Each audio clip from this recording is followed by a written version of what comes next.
Harga iPhone baru sekarang anjlok banget nih harganya, bahkan sampai hampir dari 50%. Nah, gimana nih? Apakah sekarang ini adalah saat yang tepat buat beli iPhone? Nah, di video kali ini kita bakalan bahas sebenarnya untuk iPhone baru di tahun 2024 ini, iBox udah nurunin harga yang ini merupakan anomali ya, karena di tahun-tahun sebelumnya itu nggak ada penurunan yang sesignifikan ini untuk seri-seri iPhone dan ini serentak di beberapa iPhone level atas atau yang terbaru guys. Nah, apakah dengan adanya penurunan harga ini, beli iPhone di tahun 2024 terutama di awal tahun ini merupakan keputusan yang tepat? Langsung aja kita simak bersama-sama setelah yang satu ini.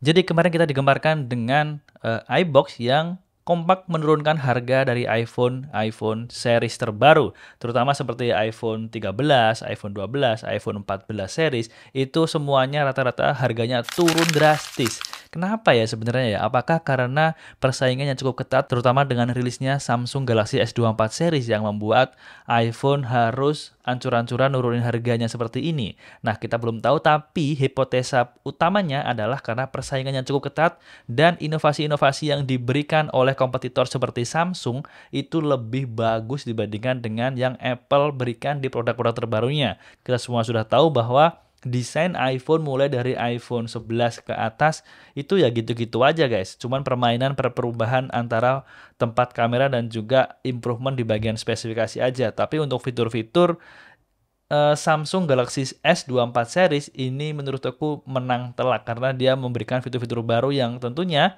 itu nggak ada di iPhone series. Nah, mungkin itu yang membuat harga-harga iPhone itu jadi turun drastis, terutama di iPhone generasi terbaru. Jadi buat kalian yang memang memutuskan untuk membeli iPhone di tahun ini, tahan dulu karena ini pas banget, harga iPhone ini pada turun semua. Jadi mungkin ini rezeki kalian guys. Jadi kalian nggak beli harga iPhone yang mahal di kemarin. Kita harganya sudah turun banget nih di sini. Jadi kalau misalnya kita lihat di lamannya iBox resmi, jadi ini kita bisa lihat bahwa banyak iPhone yang terdiskon seperti itu ya. Jadi seperti yang pertama nih ada iPhone 12. Itu terdiskon 25%, sekarang harganya di 8,9 juta untuk versi regulernya. Atau katakanlah kita let's say bulat di 9 jutaan. Kemudian ada iPhone 13 yang beda sejuta aja nih, yaitu di 9,9 juta atau 10 juta. Nah, kalau misalnya kalian punya budget 10 juta atau 9 juta, saran aku langsung ambil aja yang varian iPhone 13 series ya, yang reguler. Jangan ambil yang iPhone 12 karena improvement di iPhone 13 itu lebih bagus. Kalian cuma nambah sejuta aja itu kalian dapat spek terbaru ya. Lebih bagus tentunya daripada iPhone 12. Nah, dan banyak yang ngomong juga seperti ini, "Bang, kalau misalnya green screen gimana? Kan iPhone 13 itu rawan green screen gitu kan." Nah, kalau skala ini kalian nggak usah khawatir karena untuk batch terbaru iPhone 13 itu sudah nggak ada kasus green screen seperti batch pertama saat diluncurkan dulu ya. Sekarang udah bagus, layarnya udah pakai tipe Samsung lah seperti itu. Jadi udah nggak usah khawatir lagi terkait green screen. Oke, kita lanjut untuk iPhone 11 juga nih. iPhone 11 juga turun harga. Kalian bisa dapetin di harga 7 juta aja. Bulat ya, 7 juta bulat kalian bisa dapat iPhone 11. Kapan lagi nih kalian beli iPhone baru resmi itu di bawah 10 jutaan. Dan selanjutnya iPhone 14 itu untuk seri regulernya itu dibanderol di harga 11.900.000 atau 12 juta. Dan untuk seri plusnya itu di angka 14 juta. Jadi beda 2 juta ya. Kemudian untuk seri Pro-nya itu di 17 juta. Jadi naik lagi 3 juta. Dan untuk seri Pro Max-nya itu di 18 juta. Jadi kalau misalnya kita ngomongin iPhone 14 ini all varian ya. All varian ini terdiskon. Jadi nggak cuman varian regulernya aja, tapi yang reguler, seri Plus, seri Pro, dan Pro Max ini semuanya terdiskon. Jadi kalian tinggal pilih. Cuman ya aku udah pernah pakai iPhone 14, terutama yang seri Pro-nya.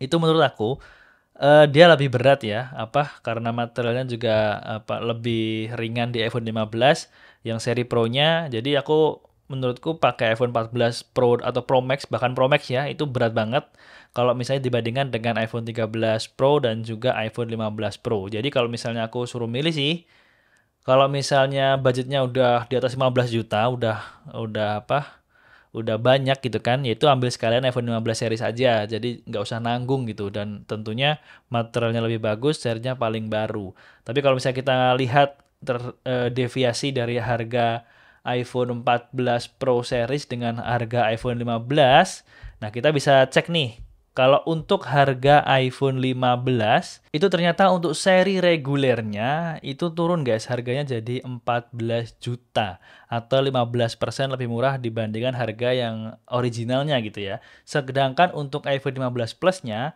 yang harga awalnya 18,5 juta itu sekarang jadi 16 juta. Jadi makin mirip-mirip nih dengan iPhone 14. Dan untuk seri Pro-nya nih, iPhone 15 Pro yang awalnya 21 juta, sekarang turun menjadi 19 juta. Kalau kita bandingin harga iPhone 14 Pro yang harganya 17 juta dibandingkan dengan iPhone 15 Pro yang harganya 19 juta nambah 2 juta, menurutku akan lebih worth it dan bijak ambil 15 Pro aja karena lebih bagus dan materialnya lebih oke juga. Dan terakhir untuk iPhone 15 Pro Max yang harga awalnya itu 25 juta untuk seri varian terendahnya sekarang turun jadi 23 juta. Kalau kita compare dengan iPhone 14 Pro dengan varian yang sama, iPhone 14 Pro Max itu di 18 juta, kalau iPhone 15 Pro Max itu di 23 juta, jadi beda 5 juta. Nah, kalau untuk varian Pro Max, ini agak mikir-mikir ya, agak berat, karena deviasinya terlalu besar ya, 5 juta.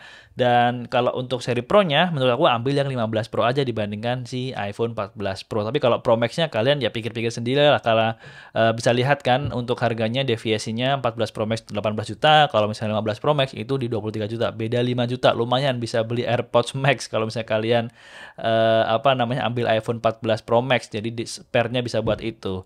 Nah, mungkin gimana nih menurut kalian? Apakah penurunan harga iPhone ini itu merupakan tanda-tanda yang tepat untuk kita beli iPhone? Apa memang si Apple ini udah mau jual murah nih iPhone generasinya ini ya kan?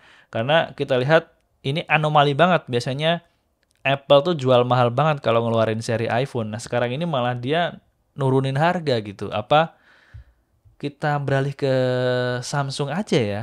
Nah, itu gimana menurut kalian? Coba kalian tuliskan komentar kalian di bawah. Mungkin segini dulu untuk video kali ini. Semoga bisa membantu teman-teman semua untuk mempertimbangkan buat beli iPhone di tahun 2024 ini. Jangan lupa klik like dan juga jangan lupa komen dan juga subscribe di channel ini. Sampai bertemu di video selanjutnya. Saya Galang pamit dan have a nice day.